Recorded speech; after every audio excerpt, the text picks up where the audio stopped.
Welcome back to Cossy Arsenal Podcast. My name is Cossy. Welcome back to a brand new video. Arsenal signing a new midfielder in January, and that could have real devastating impacts on Thomas Partey's future at Arsenal. According to reports, Arsenal are willing to listen to offers for Thomas Partey come January, with of course Juventus always interested. The interest has never gone away. In this video, we're going to be diving into the options that Arsenal are looking at to replace Thomas Partey and the midfielders that Mikel Arteta thinks are durable, reliable, and more efficient in that position as compared to Partey, who has literally not played the later part of the season or the first part of the campaign and is highly unlikely to play the later part of the campaign as well. In the comment box below, I want your thoughts here.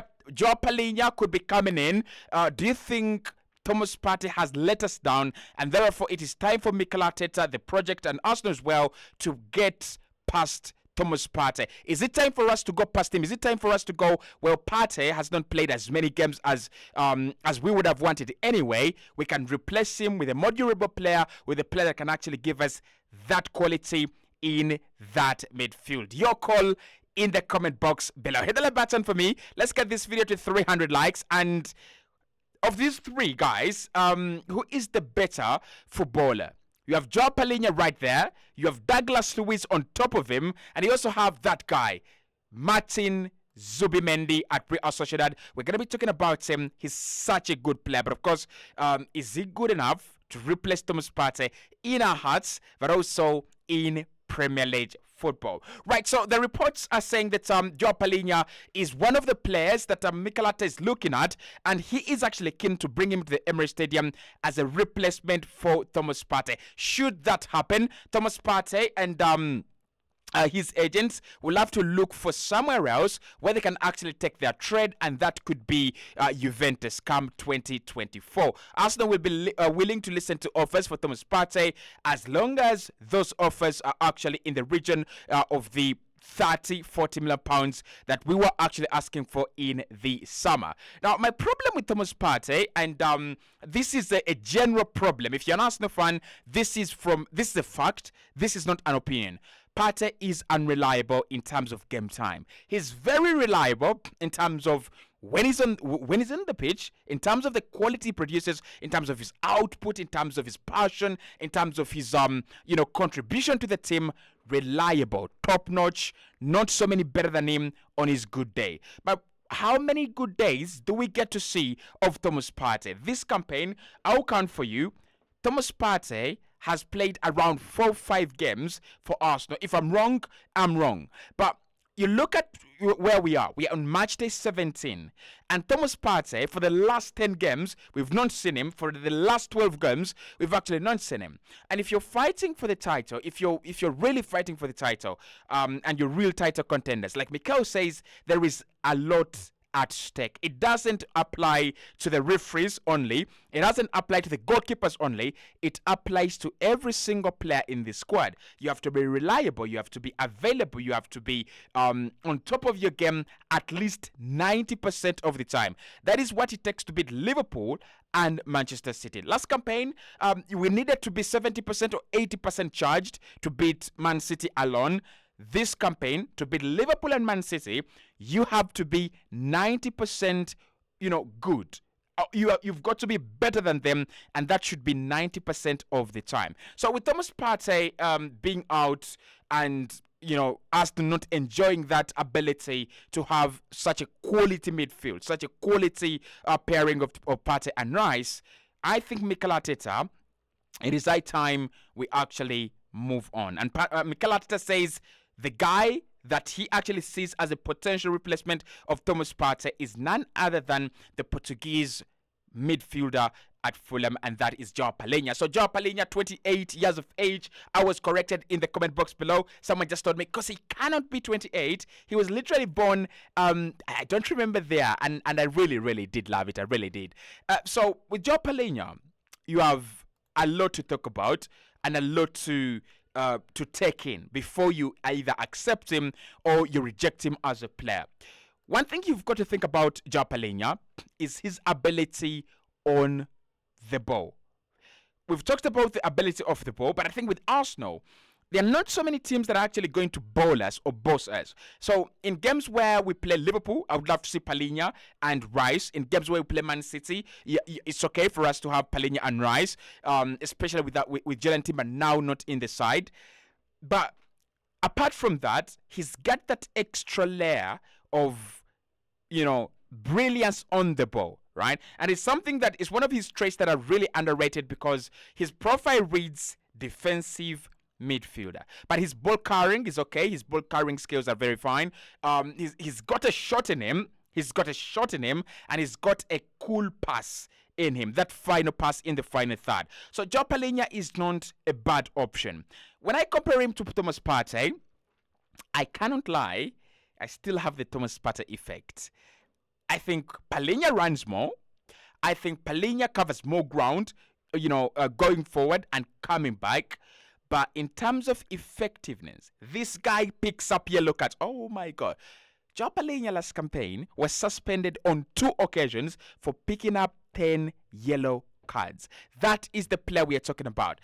And at a club like Arsenal, we are susceptible to counterattacks. We are susceptible to clubs catching us on the break. The reason is we are always in possession. We are always having the ball. So when we lose it, it's always going to be the other team trying to catch us on the break, trying to create something with high speed. Joao Palhinha will be picking up yellow cards for fun. But Premier League proven, a player that has come at Fulham and he has just shown the world that this is how good I am. And I think he's ready to make that next level. He's ready to make that next step. You look at Bayern, they want to sign him. You look at Chelsea. I won't be surprised if Manchester City throw a nasty boot in that competition as well. And then Man United, whichever way they think about themselves, they've got to go and look at this guy. So Joao Palhinha for me, good player. He reminds me of Matteo Flamini, that kind of guy that will pick up yellow cards. He's aggressive and he's very, very ruthless. So does he replace Partey? I think he does. I think if he comes in, I think Arsenal might forget about Partey. We might forget about the Partey Rice partnership, and we might focus on maybe Palhinha Rice. But also the other thing with Joao Palhinha is like he's a classic number 6 at times. You can play him in that FC Porto 21st fixture, and also you can also play him in the quarterfinals. I think the games where Arsenal will have to tighten up a little bit in midfield. You look at Liverpool. Liverpool do not have a good number 6. So Declan Rice will bowl them. But when you think about Manchester City's second leg away, when Arsenal will be taking on Rodri, Kevin De Bruyne, who is back in training, and a Bernardo Silva or Phil Foden, you might want to have Odegaard as your guy turning the screws, but then you might have 2 players just to defend well in your midfield to support your defensive structure, and that could be Joao Palhinha. That could also be Declan Rice as well. So Palhinha, not a bad shout there, not a bad shout, and I really see the genius of Mikel Arteta.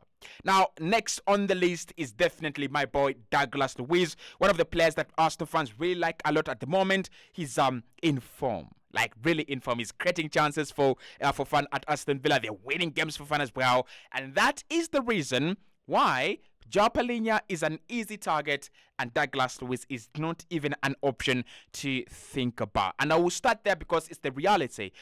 I think we need a player like Douglas Luiz. I think we deserve a player like Douglas Luiz. What Douglas Luiz would do is he doesn't have the Declan Rice vibes, and he doesn't have a lot of the physicality and physical attributes of a player like Declan Rice. But what he's got in there is that killer pass, is that ability to organize the midfield, is that ability to manage the game, control the midfield, and do all those crazy stuffs very well. Like, I think he would be the younger version of Jorginho, but an upgrade in terms of quality right now. I mean, is it an overstatement and an over anticipation of what he can do? Maybe not. But I like him as a player. There are not so many players of his quality and caliber and profile actually that are thriving out there in the Premier League. So you think about Bruno Guimaraes. You've got to throw, he throws in a boot at some point in time. But Douglas Luiz and his ability to win the ball without throwing in boots, without picking up very many yellow cards, is one of the reasons why I like him. It's one of the reasons why Mikel Arteta is actually mad about him. But one scary fact about this guy is actually he is thriving in a system where they're playing a number 6, a traditional, typical ball winner behind him, and that is Kamara. So you think about Kamara as the 6 at Aston Villa, quality guy, very, very quality guy. I think he's a good ball winner, and he protects the defense very well, but he's also a good protector for the midfield. Is Douglas Luiz an elite ball winner? No, he is not. I'm sorry, he's actually not. But is he an elite bowler who deserves to be at a club like Arsenal? I think he does. I think he's a very good substitution for a player like Kai Havertz, especially in games where, for example, yesterday when we played Arsenal, but when we played against Brighton, those are the games where I see him. Those are the games where I think, bring on Douglas Luiz. Let's just make it, tighter. Let's just make it a little bit, heavier and rougher in the midfield. So I like him, but it's a crazy deal. It's never going to happen at a time when Villa are looking at rewriting history by winning the Premier League. And I'm serious when I say they could win the Premier League. They have 38 points, one behind Arsenal, level points with Liverpool. They have 3. Are they 3? They're around 3 or 4 points. Actually, I think 4 points ahead of Manchester City. That's a very good starting point for a dream. Look, the moment they get to the new year, level points with Liverpool, or even level points or above Arsenal, they will be dreaming about that title. And Unai Emery, he's not surprised us once, he's surprised us on more than one occasion. So Douglas Luiz, I don't think that's a deal Arsenal could do in January. I don't think it's a deal that is going to happen unless the summer comes early. And obviously, according to the weather, it is not coming early. And that is why Arsenal might just get themselves a very good Partey replacement, a guy that is going to replace Sergio Busquets in the history of Spain, and is going to be the first midfielder to outperform the levels of Sergio Busquets for the Spanish national team. Not overall, just for the Spanish national team. I see him at FC Barcelona, this man. I see Martin Zubimendi at FC Barcelona. He's one of those Spanish players that he's got to be at Barca. But what if Barca do not have the money to bring him in? What if Martin Zubimendi would prefer to play in the Premier League as opposed to playing in Spain? What if he wants to test his chances? What if he wants to take a chance? And that is where the genius of Mikel Arteta could actually work. So with Martin Zubimendi, let's understand his profile very well. Sergio Busquets, add a little bit of a nasty tackle there. Not very nasty, but a nasty tackle there. Ball winner through positioning, and a very intelligent, orchestrator of space, and a very good, user of space as well. So the pass we saw from Eddie Nketiah to Kai Havertz over the weekend, he can make those a million times. Those Thomas Partey switches that we have seen, and we are missing, by the way, from the midfield, he can make those a million times. The difference between Martin Zubimendi and Declan Rice, he is addicted to passing the ball, Zubimendi. That is what he does. I mean, Rice is a good passer of the ball, good winner of the ball as well. He really loves dribbling and carrying. Zubimendi doesn't carry.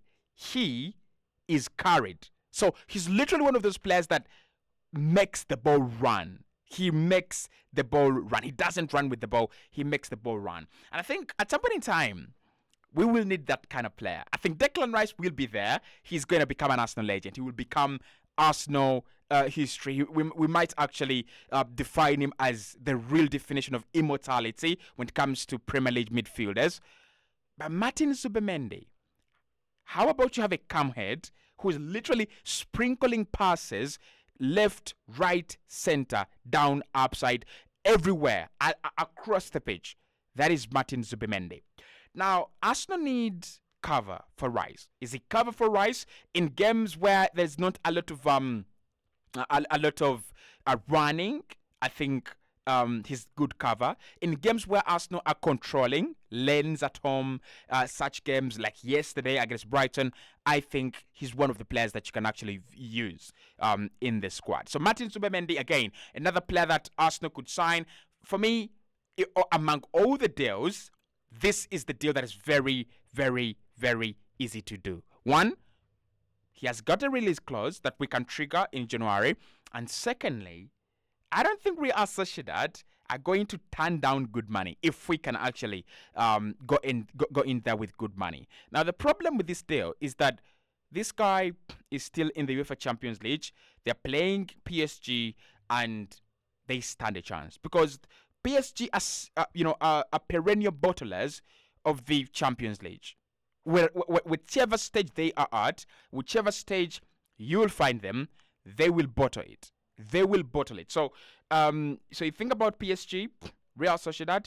Might he think about staying at Real Sociedad to help the team probably progress further? That is an option. Might he think about, just maybe, might he think about winning the Premier League with Arsenal when he signs in January? That's an option. So among all those options, who is ready to replace Thomas Partey? And do I think Partey should go? No. Do I think we need a midfielder? Yes, that is how much I love him. That is how much I also don't believe that Thomas Partey is going to be an integral part of this Arsenal side come May.